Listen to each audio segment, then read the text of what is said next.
Welcome to Barenaked Money, the podcast where we strip down the complex world of finance to its bare essentials, with your hosts, Josh Sheluk and Colin White, portfolio managers with Barenaked Capital Management, Inc. Welcome to the next episode of Barenaked Money. As Colin has been referring to us, the OGs, Colin and Josh here, coming at you with some news of the past couple of weeks. What's been catching your eye, Colin? Oh, well, there's the Canadian GDP. There's the seeming reversal of the tech stocks because NVIDIA is off $1 billion, Josh. Like, is it worth anything anymore? I mean, that was a headline that caught my attention. $1 billion's a lot.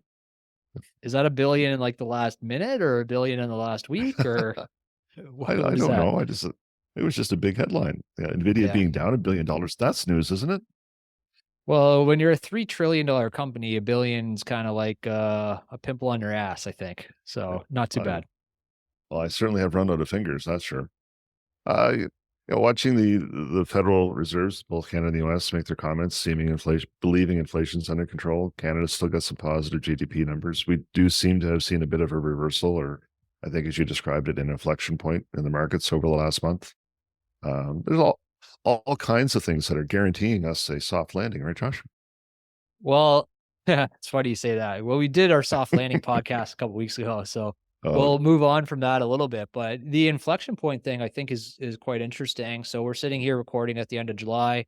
Throughout most of July, it seems like pretty abrupt, I guess, inflection on some of the leadership that's been out there for markets so far this year. So it's been large cap companies, predominantly speaking. And when I say large cap, like the largest of the largest companies are really driving the bus.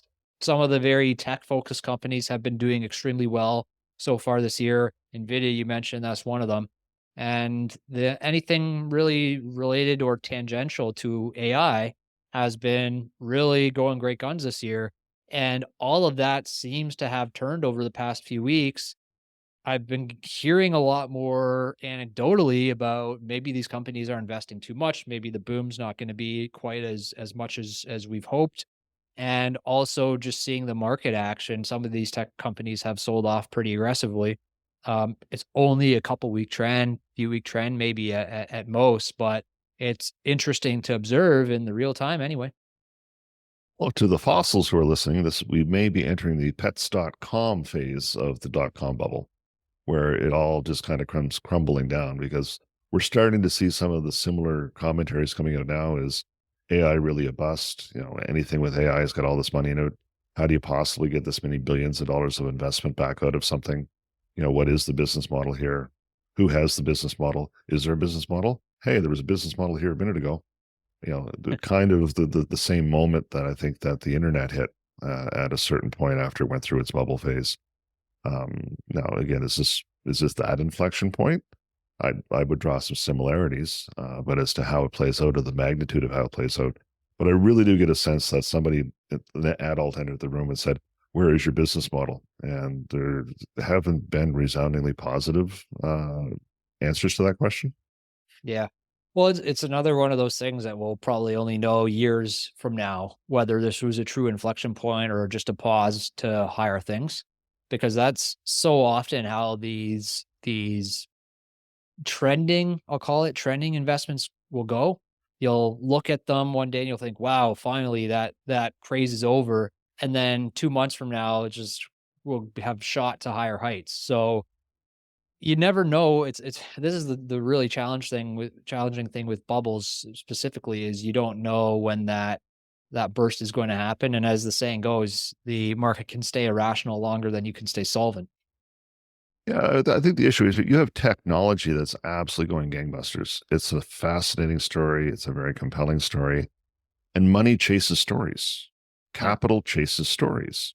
So when you have something that's legitimately an interesting story, legitimately a transformative story, the tsunami of money that can chase it distorts it. Like, you end up pushing a bunch of money where it maybe does or doesn't belong. It gets inefficient, rather than letting the technology just kind of go along the normal path at whatever speed it can get. It gets distorted. And that distortion leads to more money, and then it ends up getting trapped. Because again, I don't think there's a really clear understanding of what the business model is. There's lots of business applications for this. Like, I think AI's got it's going to be transformative in a lot of different industries, but it's going to be incremental. I guess I'm not sure how much of its own industry it's creating, but it is going to be transformative to many other industries, and we're all trying to figure that out. We're playing with it right now, and I think there's a whole bunch of FAFO going on as people try to figure out what to do with this. But I haven't seen any firm, compelling answers that justify the amount of money that's chasing, what these amazing answers might be. Yeah, I think we're mostly on the same page with this is going to be transformative in some way. We just Yeah. don't know, what's the Facebook of the AI era, Yeah. right? Like the internet started and you're like, wow, that's going to be cool. I can email my friend. Well, okay, but you have whatever 5-10 years later after the real proliferation of the internet, and then you have Facebook and a company that's ballooned into one of the largest companies in the world. So I don't know if we've and it's I think it's going to be impossible to really identify in advance like what's going to be that company, that real winner, that real business model. It's probably something that doesn't exist today, and it's going to be very creative when we'll look back and say, yeah, that was so obvious. Because if you look back at some of the stuff that's really excelled through the internet proliferation, it's like, yeah, no shit. But a lot of things along the way, it probably wouldn't have been so obvious. I was listening to a podcast the other day and they were talking about during the internet bubble, how there was a company, I can't remember the name of it, but it was a grocery delivery company and it Mm-hmm. went belly up. And what do we have now? We have all kinds of grocery delivery options all over the Mm-hmm. planet. You can go Yep. anywhere and get your groceries delivered, fast food delivered, all kinds of stuff delivered. So it's really hard to know what's going to be successful. No, it's impossible to know. Like, let's just call it impossible. It is impossible to know with certainty, which is why, and listen, if anybody wants to take away one point from all of the podcasting we've ever done, is that a transformative idea in the real world does not make a good investment. Yeah. They're not the same thing. Just disavow yourself of the idea that the next best thing is the best investment. Now, Josh, bear me out on this. Our best investments have not been exciting. Like, if we look back at where our best investments and our best returns have come from, have they been our most exciting ideas? Have they been transformative? Transformative, no. I think without a doubt, transformative would be no. Have they been exciting? Maybe to me, maybe to you, to your average person. I don't know.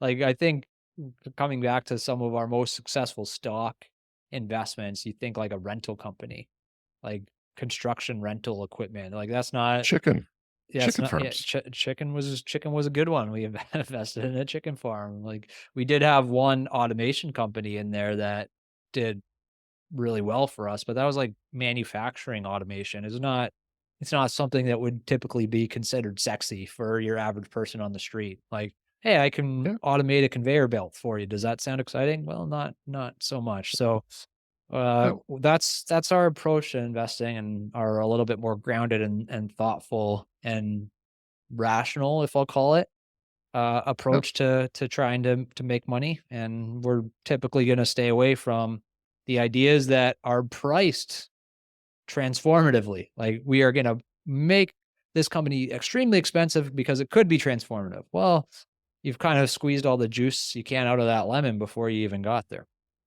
You go to the office and the guy working next to you, John, tells you you should invest in NVIDIA. It's probably too late.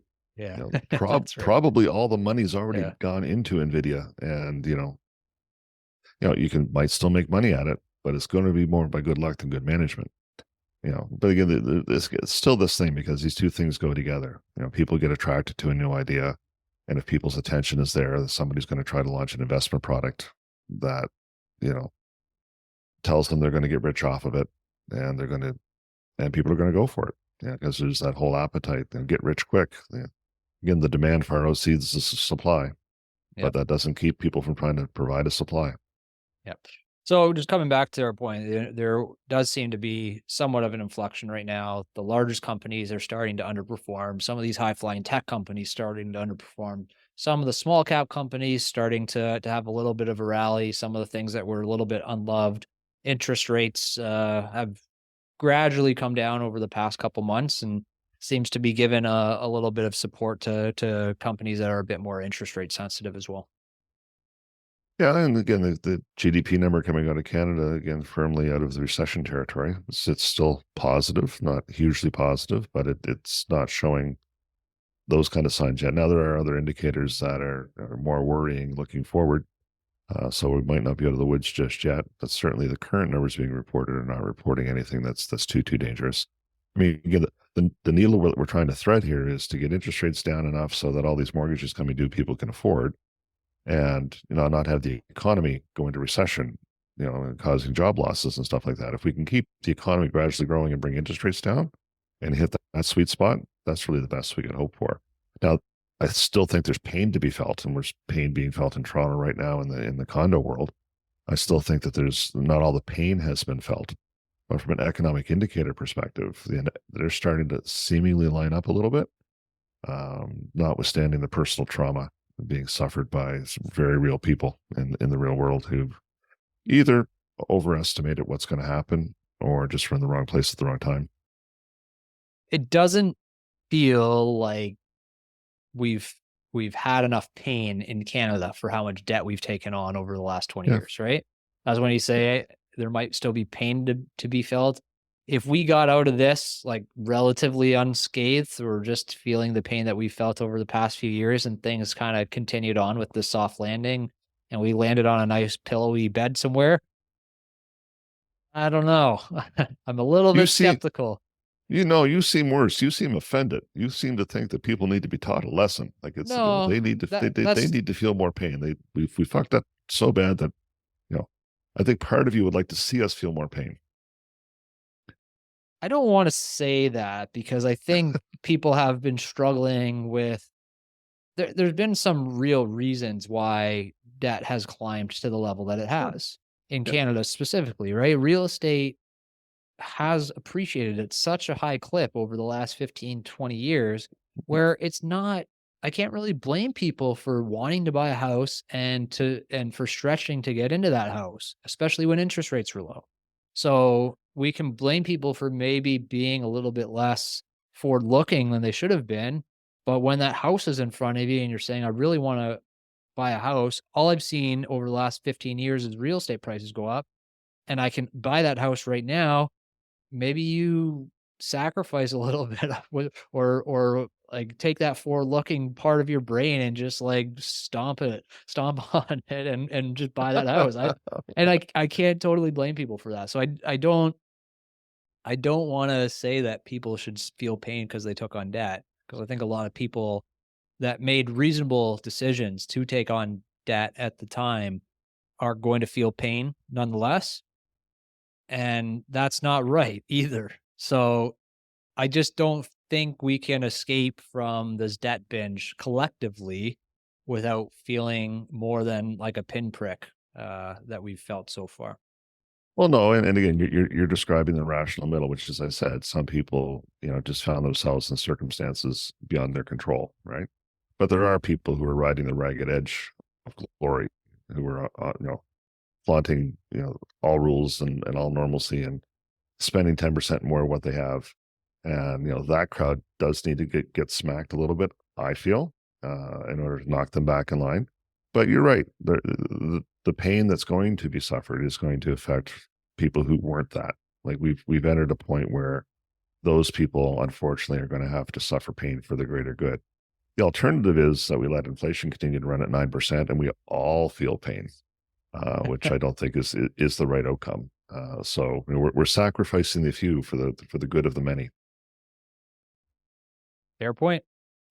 So, but it continues to be interesting to watch. Well, you and I were discussing the other day, I guess we're now over 2 years into the interest rate inversion, which I believe has never been seen. Are we at a new all-time high for interest rate inversions? For an inverted yield curve, I think we're nearing it. I don't want to say convincingly that we've had an inverted yield curve for as long as we ever have without a recession, but it certainly is getting into the longer days of that. Yeah. Well, again, it goes back to don't be certain about a whole lot, Yeah. And we never are. But yet somehow we're still useful. Go figure. If you're breaking a sweat trying to figure out what your financial advisor is talking about, you're not getting the service you need.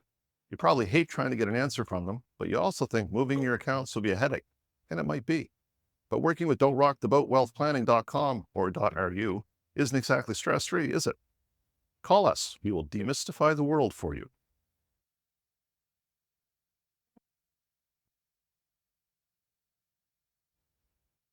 Please note, the information provided in this podcast is for general information purposes only. It is not intended as financial, investment, legal, tax, accounting, or other professional advice. Our discussions are not a solicitation to buy or sell any securities or to make any specific investments. Any decisions, based on information contained in this podcast, are the sole responsibility of the listener. We strongly advise consulting with a professional financial advisor before making any financial decisions. Listeners should be aware that investing involves risks and that past performance is not indicative of future results. Barenaked Money is produced by Barenaked Capital Management, Inc., a licensed portfolio management company in Canada. We operate under the regulatory framework established by the provincial securities commissions in the provinces within which we operate.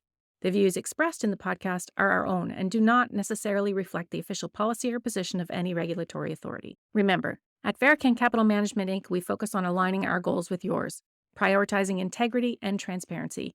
For more information about us and our services, please visit our website. Thank you for listening, and let's continue to challenge the norms of the financial services industry together.